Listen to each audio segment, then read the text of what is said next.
Baik, adanya tas, dikit tangan lu. Patah tangan lu. Anjing. Iya, bro. Mantap. Kesalahan lu, ya. Kau cerita jujur. Jadi nggak usah kau terlalu macam-macam, ya. Saya pecahkan betismu nanti, ya. Oh iya, sudah, ya. Kau kasihan. Engkau dong, sudah rem. Nice kan? Ini rem belum, Juan. Dia begini-gini di belakang. Kamu sarung lah dan gitu kedinginan. Gak pakai jaket. Baik. Oke, sampai jumpa lagi. Paham. Ya. Halo guys, balik lagi dalam channel gua. Guys, untuk video gua hari ini, gua ingin menceritakan kasus yang terjadi di Nunukan, Kalimantan Utara, di mana ada seorang pria tega menghujamkan bucket ekskavator ke tubuh rekan kerjanya. Kalian bisa bayangkan berapa beratnya bucket tersebut. Permasalahan apa yang terjadi di antara mereka? Yuk kita simak videonya.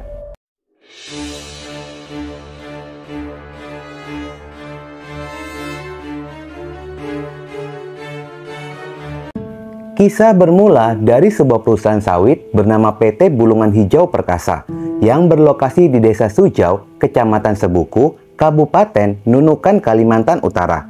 Dalam menjalankan roda operasional, mereka pun bekerja sama dengan pihak lainnya untuk menyediakan alat berat, yakni PT Andal Tunas Mandiri. Kerjasama yang terjalin pun bisa dikatakan sudah cukup lama, kurang lebih 5 tahun lamanya sejak awal pabrik berdiri. Pada awalnya, kegiatan operasional itu pun berjalan lancar dan kerjasama antar pekerja terjalin cukup baik. Namun, ada satu peristiwa berdarah yang bisa dikatakan sangat mengerikan. Kejadian bermula pada hari Jumat tanggal 14 April 2023 jam 8 pagi. Ada operator alat berat bernama Ezron Hutagaol berusia 43 tahun. Ezron mengamuk dengan menggerakkan bucket ekskavator secara brutal yang mengakibatkan 2 orang pun terluka dan salah satunya kehilangan nyawanya. Korban yang berhasil selamat itu berusaha untuk menyelamatkan diri dan menjauh dari lokasi, lalu meminta bantuan ke rekan lainnya. Setelah kejadian itu pun, Ezron yang menyadari jika dirinya baru saja melakukan pembunuhan, dia pun bergegas melarikan diri dan hilang entah kemana. Kejadian ini pun segera dilaporkan ke pihak kepolisian. Pihak kepolisian yang tiba di lokasi segera mengamankan TKP dan melakukan evakuasi ke tubuh korban dengan membawanya ke rumah sakit serta mengamankan alat bukti, yakni alat berat ekskavator. Yang menjadi korban luka bernama M. Nasaruddin Simangunsong dan Agus Purba. Namun Agus Purba ini merupakan korban meninggal dunia. Hubungan antara pelaku dan kedua korban merupakan rekan kerja, tetapi mereka berbeda perusahaan. Pelaku Ezron merupakan operator alat berat PT Andal Tunas Mandiri dan kedua korban merupakan karyawan PT Bulungan Hijau Perkasa. Dari hasil pemeriksaan tubuh luar korban, jika korban mengalami pendarahan hebat pada bagian kepalanya, lantaran kondisi tengkorak kepala korban mengalami retak parah. Sementara korban Nasaruddin hanya menderita luka ringan saja.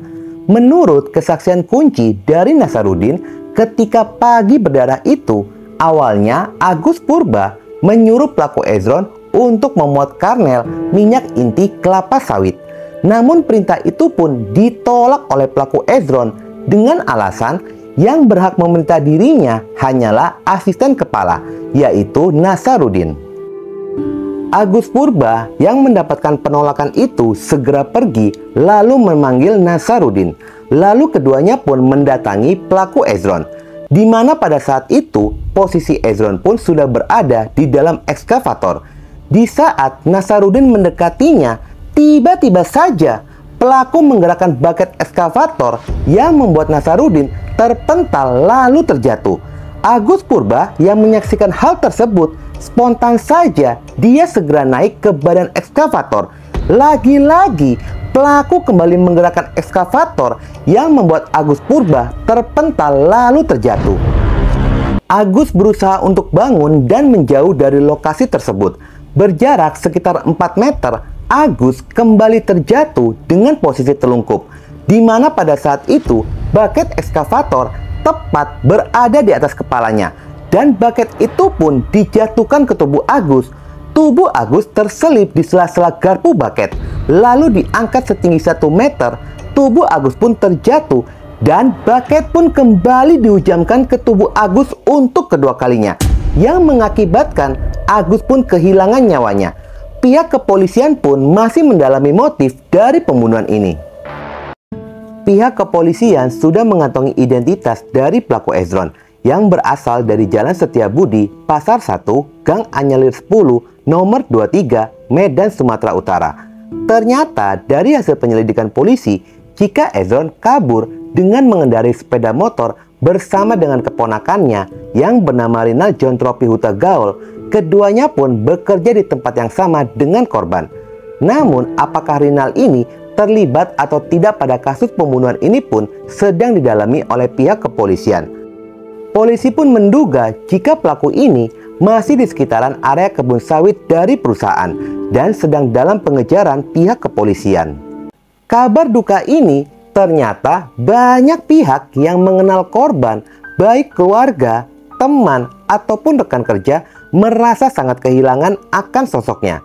Anak ketiga dari 4 bersaudara itu meninggal secara tidak wajar, merupakan warga Pekanbaru Duri, RT 003, RW 001, Desa Pangkalan Libut, Kecamatan Pinggir, Kabupaten Bengkalis, Provinsi Riau.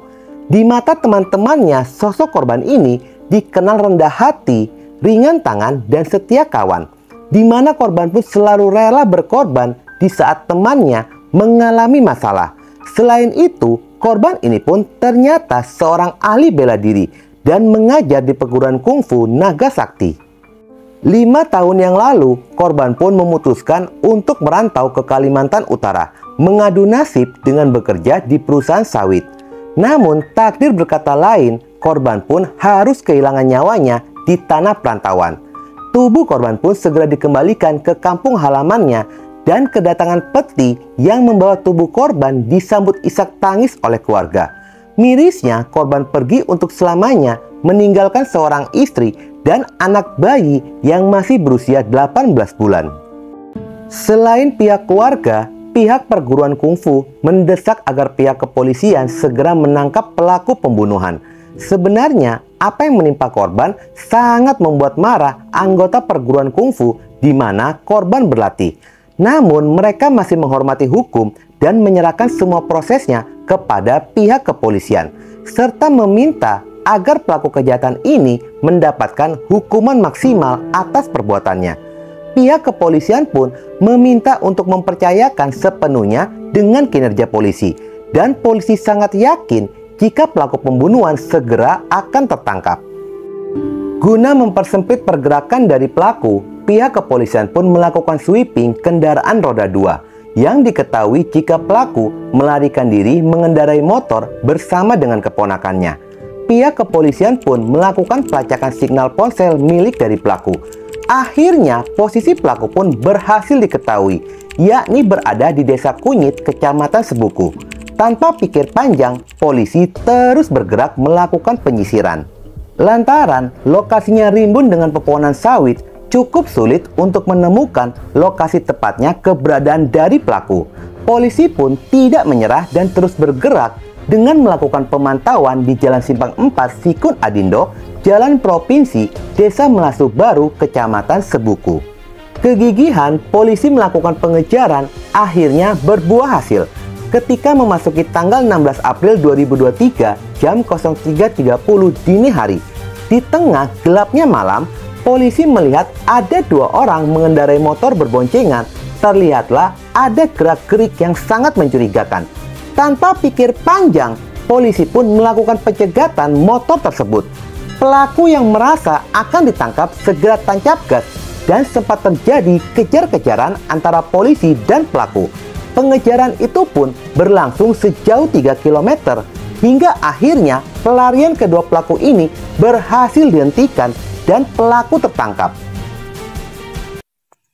Alhamdulillah ya Tuhan, dapat kau. Mana dia, mana? Di kau, diri. Tahan. Asa tuh.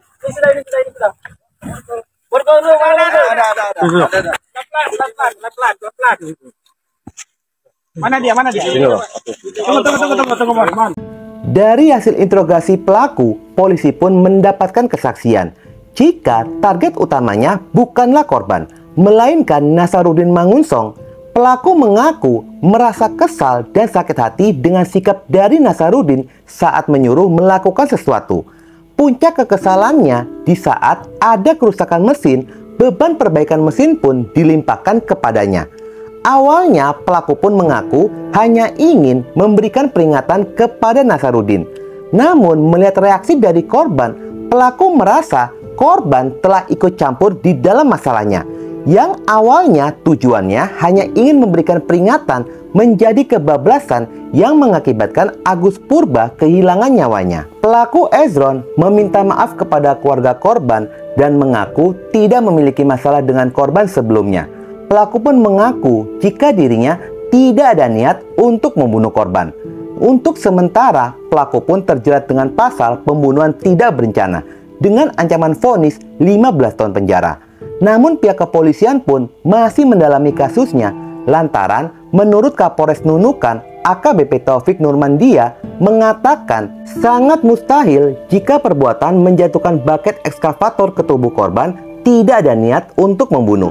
Lantaran bucket ekskavator itu barang berat bukan seperti cangkul, tidak masuk akal jika hanya peringatan saja. Jika di dalam pendalaman kasus polisi menemukan adanya unsur pembunuhan berencana, maka pasal yang dijerat adalah pasal pembunuhan berencana dengan vonis 20 tahun penjara atau seumur hidup atau pidana mati. Kasus ini pun sedang berjalan di ranah pihak kepolisian. Ya membunuh cuma ngasih peringatan aja, bukan paket aja, tapi ya itu Terusan anunya ya. sadar pas korban naik sadar maksudnya tahu kalau ada korban naik.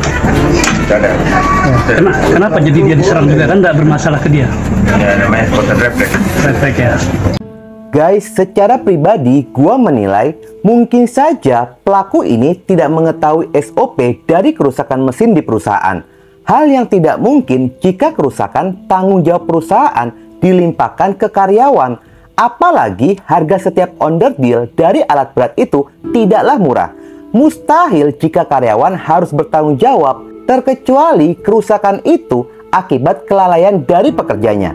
Oke guys, sekian dulu video gua hari ini dan jangan lupa ikuti terus video gua. Oke?